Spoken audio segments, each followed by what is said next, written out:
Hello everyone, welcome to all on Matrix classes. बेटा आज जो अपन डिस्कस करने वाले हैं वो बिगेम मेथड है। हमारा 3rd नंबर का मेथड है। सबसे पहले अपन ने सिंप्लेक्स पढ़ा, फिर उसके बाद अपन ने टू फेस पढ़ा। आज अपन डिस्कस करेंगे बिगेम मेथड। बिल्कुल सिंप्लेक्स की तरह, बट हाँ इसके अंदर जो आर्टिफिशियल वेरिएबल होंगे ना उनकी कॉस्ट आपको -m लेनी है। बाकी सारा काम सिंप्लेक्स मेथड की तरह करना है। ठीक है, से जैसे स्टार्ट करते हैं।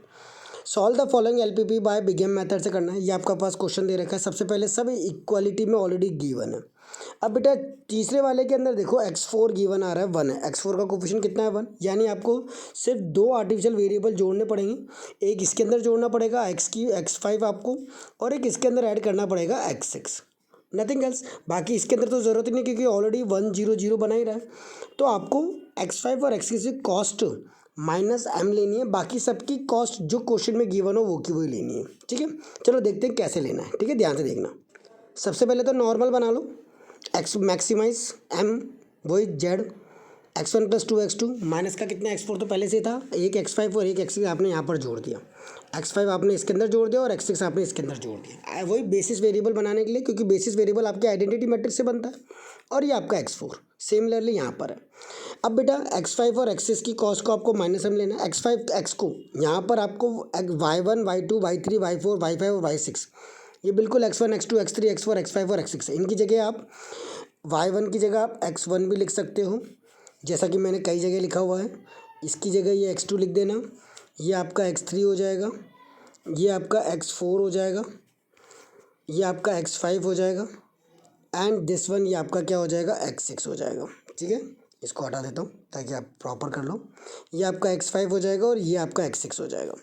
x5 और x6 की कॉस्ट -m लेनी है। बाकी सबकी कॉस्ट जो क्वेश्चन में गिवन है वही 1 वही 2 वही 3 और वही -1, 1 2 3 और -1 लेनी है। ठीक है, बाकी जो बेसिस वेरिएबल है उनको तो आप लिखते ही हो यहाँ पर।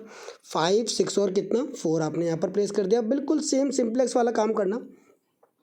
इक्वल टू के बाद आपको लग रहा है 15 20 और 10, और इसकी कॉस्ट लिख दी x5 की -m और x4 की -1। इन सबको लिख दिया 1 2 3 1 2 3 0 1 0।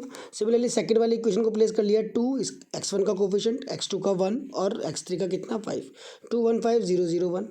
फिर आपको तीसरा 1 2 3 तीसरी वाली इक्वेशन का कोफिशिएंट्स लिख लो 1 2 3 1 1 और ये कितना 0, प्लेस कर लेंगे सारा। अब इनको प्लेस करने के बाद आपको वही सेम काम करना है बेसिस वेरिएबल वाला। -m into 1 -m into 2 -1 into 1, ऊपर का -1 तो बेटा -m -2m माइनस का 3m और माइनस का कितना हो गया 2 हो गया। जेड -cj निकाल लिया। सिमिलरली आपने आगे का काम भी उसी फॉर्मेट में कर लिया। -3m -4 -8m माइनस का कितना 4, वही -m इंटू 3 3 और 2 5 6 7 8 8 -1 और -3 -4। अब मोर नेगेटिव कौन है 8m -4 आपका मोर नेगेटिव है। ये आउटगोइंग वेक्टर हो जाएगा, यानी x3 निकल जाएगा आपका। और नया कौन सा आएगा minimum ratio 15 divided by 3 20 divided by 5 और 10 डिवाइडेड बाय कितना कर दिया 1, तो मिनिमम कौन आ रहा है 4, तो ये निकल जाएगा, यानी x6 निकल जाएगा। जो निकलता चला जाए उसको टेबल में से हटाते भी चले जाना। देखो यहाँ पर कंसिडर नहीं किया। फिर वापस से वही बेटा सेम काम, जो की एलिमेंट है इसके इंटरसेक्शन और इसके इंटरसेक्शन से जो बन रहा है वो कौन सा आपका 5 है। तो जो की एलिमेंट बनेगा उस की एलिमेंट को आप लोगों को 1 करना है और उसके ऊपर नीचे वाले दोनों को क्या करना है 0 करना है। तो सेकंड वाले रो को आपने डिवाइड कर दिया किससे 5 से। 4 5 4 जा 20 2/5 1/5 1 0 0 ऐसा हो गया। फिर वही बेटा ऑपरेशन लगाओगे।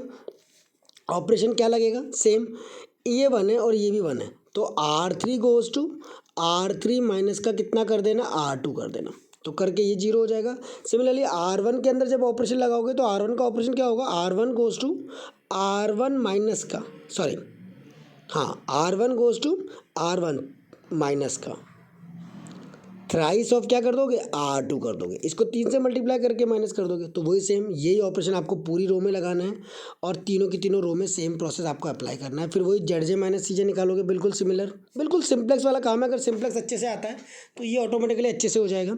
फिर वही बेटा सेम जेड -cj माइनस का m/5 3 2 जा 6/5 माइनस का 3/5 अपॉन में कितना -1, तो m माइनस का 2/5 आ जाएगा।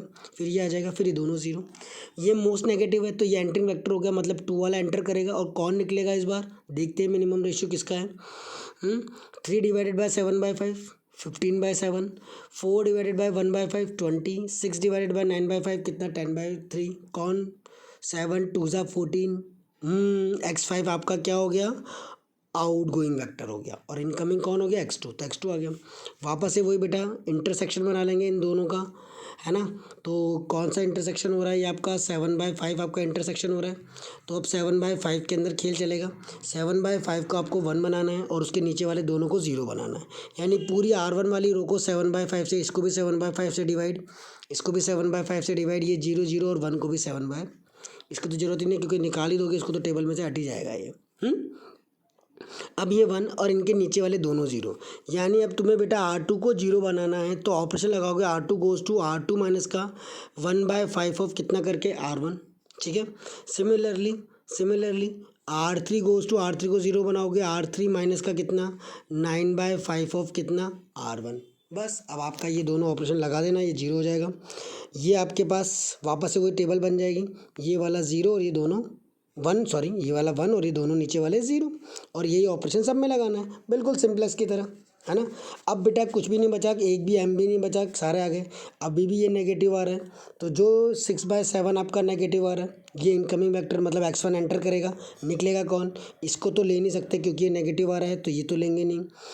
25/7 डिवाइडेड बाय कितना कर देना बेटा 3/7, तो 25/7 डिवाइडेड बाय 3/7, तो आपके पास कितना आ जाएगा, ये आ जाएगा, ठीक है। 7 से 7 का 25 बाई कितना 3, फिर 15/7 डिवाइडेड बाय 6/7 करोगे तो 15/6, इन दोनों में से छोटा कौन 5/2, तो वो आपका आउटगोइंग वेक्टर होगा, मतलब इस बार x4 आपका निकल जाएगा।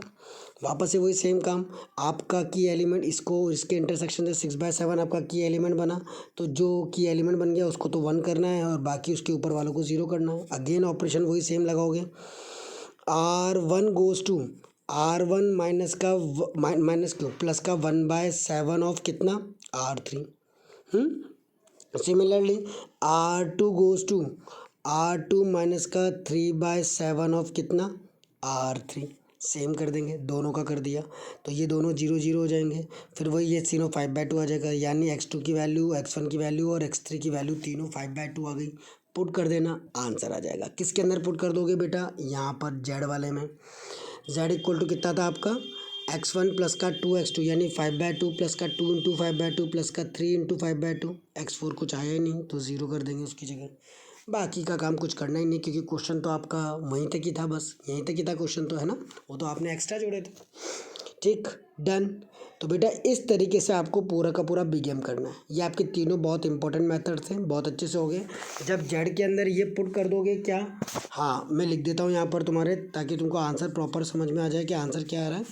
तो बेटा जेड इक्वल टू कितना पुट करोगे 5/2, x1 कितना था 5/2, x2 कितना है 5/2 और x3 कितना है 5/2, तो जेड इक्वल टू 5/2 प्लस का 2 इंटू कितना 5/2 प्लस का 3 इंटू कितना 5/2, ठीक है। सॉल्व करोगे इनको पूरे को तो आएगा आपका जेड मैक्सिमम कितना 15 आएगा, कैलकुलेट कर लेना, दैट इज़ द आंसर।